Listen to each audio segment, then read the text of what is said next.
Hello. नमस्कार साथियों। आप सभी का स्वागत है हमारे प्लेटफॉर्म आर्टिकल 21A में।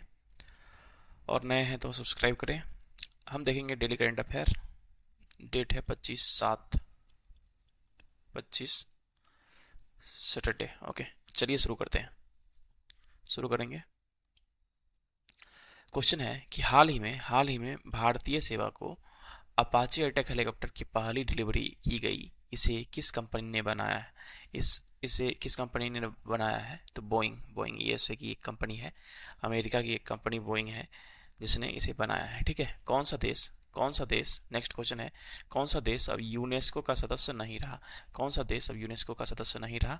तो अमेरिका जो है यूनेस्को का सदस्य नहीं रहा है। अमेरिका यूनेस्को का सदस्य नहीं रहा। ठीक है, अभी ऐसा ऐलान किया है कि अमेरिका ने ऐलान किया है ऐसा कि वो यूनेस्को से बाहर निकल रहा है। किस राज्य सरकार ने हॉर्नबिल संरक्षण केंद्र स्थापित किए हैं? किस राज्य सरकार ने हॉर्नबिल संरक्षण केंद्र स्थापित करने की मंजूरी दी है? तमिलनाडु सरकार ने हॉर्नबिल संरक्षण केंद्र स्थापित करने की मंजूरी दे दी है। ठीक है, नेक्स्ट क्वेश्चन पे चलते हैं। पहला राज्य कौन सा है जिसने प्रति मतदान केंद्र पर 1200 से कम वोट डालने की मंजूरी दी है ताकि भीड़ भाड़ कम हो? तो बिहार में अभी चुनाव होने वाला है।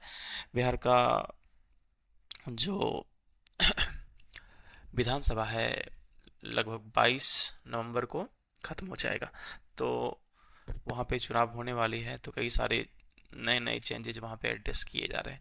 पहला राज्य कौन सा है? क्वेश्चन था कि पहला राज्य कौन सा है जिसने प्रति मतदान केंद्र पर 1200 से कम, 1200 से, हर एक मतदान केंद्र पर जो है 1200 से कम ही लोग वोट डालेंगे। ठीक है, चलिए नेक्स्ट प्रश्न देखेंगे। आईएमएफ की उप प्रबंधन निदेशक कौन थी? आईएमएफ की उप प्रबंधन निदेशक कौन थी जिन्होंने हाल ही में इस्तीफा दे दिया है? तो आईएमएफ की उप प्रबंधन निदेशक जिन्होंने इस्तीफा दिया है वो गीता गोपीनाथ है। कौन है? गीता गोपीनाथ। हाल ही में त्रिपुरा के उच्च न्यायालय के मुख्य न्यायाधीश के रूप में किसने शपथ लिया है? तो एम एस रामचंद्र राव जो हैं त्रिपुरा के उच्च न्यायालय के मुख्य न्यायाधीश के रूप में, शपथ लिया है। किन्होंने लिया है? तो एम एस रामचंद्र राव ने लिया है। ठीक है, अगले प्रश्न पे चलेंगे हम लोग। ये देखो, राष्ट्रीय ध्वज दिवस कब मनाया जाता है? एक्चुअली मैंने पीपीटी बना के रखे थे, लेकिन उस दिन एक्चुअली मुझे ड्यूटी जाना होता है ना। ठीक है, कई सारे काम होते हैं, तो मैंने पीपीटी बना के रखे थे, वो अभी बता देता हूँ और बाकी तो बताऊँगा आप। और डिटेल एनालिसिस हम लोग करेंगे, अलग अलग टॉपिक का डिटेल एनालिसिस करेंगे।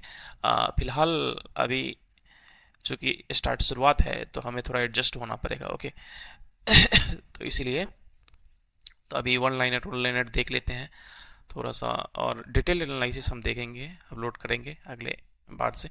और इसको समझना है, इसको याद समझना क्या है, याद कर लेना है इसको। ठीक है, राष्ट्रीय ध्वज दिवस कब मनाया जाता है? तो 22 जुलाई को मनाया जाता है। राष्ट्रीय ध्वज दिवस कब मनाया जाता है? तो 22 जुलाई को। विश्व मस्तिष्क दिवस कब मनाया जाता है? विश्व मस्तिष्क दिवस कब मनाया जाता है? तो 22 जुलाई को ही विश्व मस्तिष्क दिवस भी मनाया जाता है।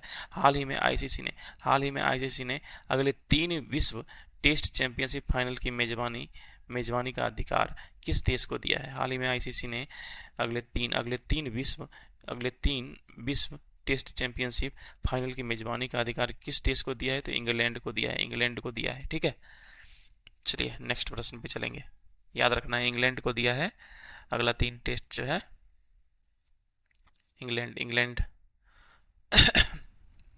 मेजबानी जो है इंग्लैंड करेगा। ओके, अंतर्राष्ट्रीय न्यायिक कल्याण दिवस कब मनाया जाता है? तो 25 जुलाई को।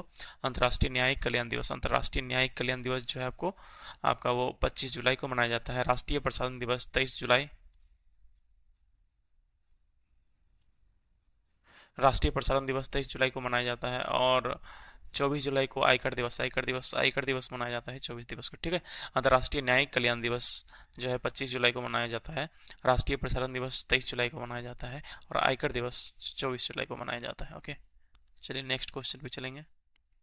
डिजिटल बैंकिंग नेक्स्ट क्वेश्चन देखिए।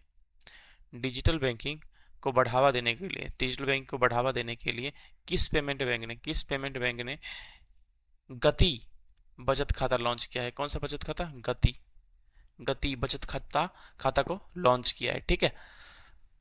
डिजिटल बैंकिंग को बढ़ावा देने के लिए Fino payment bank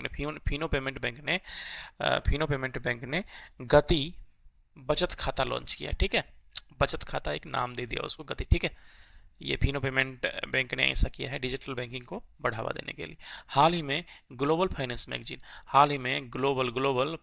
finance magazine 2025 द्वारा किस बैंक को विश्व का सर्वश्रेष्ठ उपभोक्ता बैंक का पुरस्कार दिया गया है? तो एसबीआई को दिया गया है। ठीक है। ग्लोबल फाइनेंस मैगजीन 2025 द्वारा किस बैंक को विश्व का सर्वश्रेष्ठ उपभोक्ता बैंक घोषित किया गया है या पुरस्कार दिया गया है? तो एसबीआई को पुरस्कार दिया गया है। ठीक है। पश्चिमी घाट में नई ड्रैगन की प्रजाति की खोज की गई है, जिसका नाम लिडियोथीमिस अब्राहिम देखिए है। किस राज्य में है? लिडियोथीमिस अब्राहिम है। किस राज्य में है? तो केरल में है। ठीक है।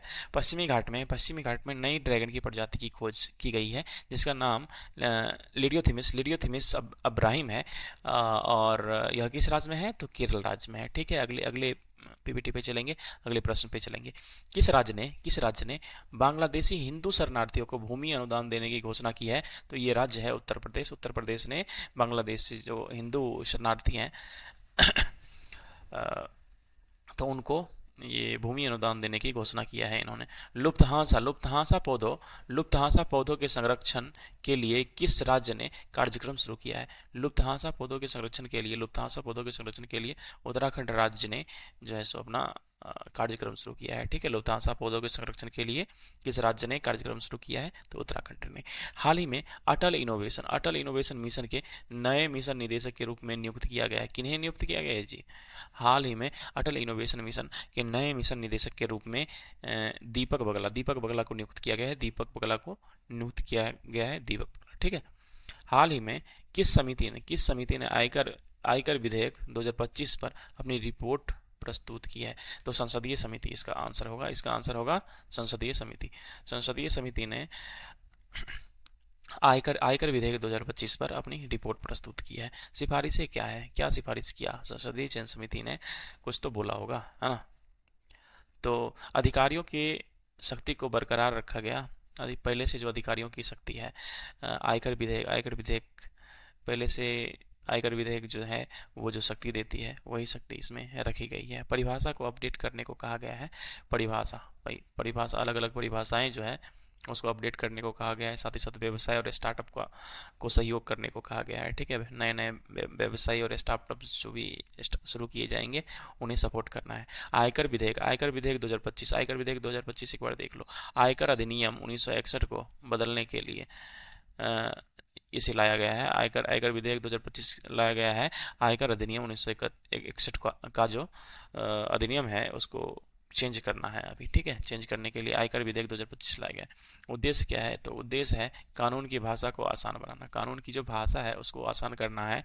जो प्रचलित नहीं है वैसे कानून को हटाना और अप्रचलित व अनावश्यक प्रावधानों को हटाना। ठीक है। चलिए नेक्स्ट पीपीटी पे चलते हैं, अगले प्रश्न पे चलते हैं। अंतर्राष्ट्रीय मुद्रा कोष के अनुसार कौन सा देश तीव्र गति से भुगतानों में वैश्विक अग्रणी बना है? तो आप जानते ही हैं भारत बना है। यूपीआई ने वीजा को पीछे छोड़ा है। वीजा जो है इंटरनेशनल पेमेंट इंटरफेस है। ठीक है। तो यूपीआई जो है सो पॉपुलेशन ज़्यादा है और अलग अलग देश भी इसको एक्सेप्ट कर रहे हैं। अभी कैरेबियन कंट्रीज ने टोबैगो, त्रिनिदाद, उसके बाद ये इसको एक्सेप्ट कर रहे हैं, यूपीआई को अडॉप्ट कर रहे हैं। ठीक है। क्या होता है यूनिफाइड पेमेंट इंटरफेस, इसे एनपीसीआई द्वारा विकसित किया गया। यह इमीडिएट पेमेंट सर्विस आईएमपीएस के फ्रेमवर्क पर आधारित है। ठीक है। नेक्स्ट क्वेश्चन पे चलेंगे। 145 संसद सदस्यों ने किस न्यायमूर्ति को पद से हटाने के लिए संसद में प्रस्ताव पेश किया है? यशवंत वर्मा अभी इन पे एक चार्ज लगा है, ठीक है। चार्ज मतलब क्या बताऊं, बहुत सारे पैसे मिले हैं इनके यहाँ से, ठीक है। काफ़ी पुराना न्यूज हो गया ये। तो अभी राज्यसभा एग्जैक्ट मुझे मालूम नहीं है ये, अ, लोकसभा में ही पारित हुआ होगा, ठीक है। 145 संसद सदस्यों ने न्यायमूर्ति यशवंत वर्मा को हटाने के लिए जो है पद से हटाने के लिए संसद में प्रस्ताव पेश किया है। 145 संसद ने ये पेश किया है। अनुच्छेद 124(4) क्या है? सुप्रीम कोर्ट के न्यायाधीशों को सिद्ध कदाचार और अक्षमता के आधार पर हटाने से संबंधित मुद्दों पे बात करता है, ठीक है। अनुच्छेद 124 का 4। ओके, नेक्स्ट क्वेश्चन पे चलते हैं। चलिए, खत्म हो गया है, इतना पे एंड करेंगे, समाप्त करेंगे। धन्यवाद। और कुछ कमी लगे तो आपको बताना है, ये चीज़ आप ठीक कर सकते हैं, और वेलकम है आपका। आपकी जो सलाह है उसका वेलकम है, ठीक है। चलिए, नमस्कार, मिलते हैं फिर अगले वीडियो में।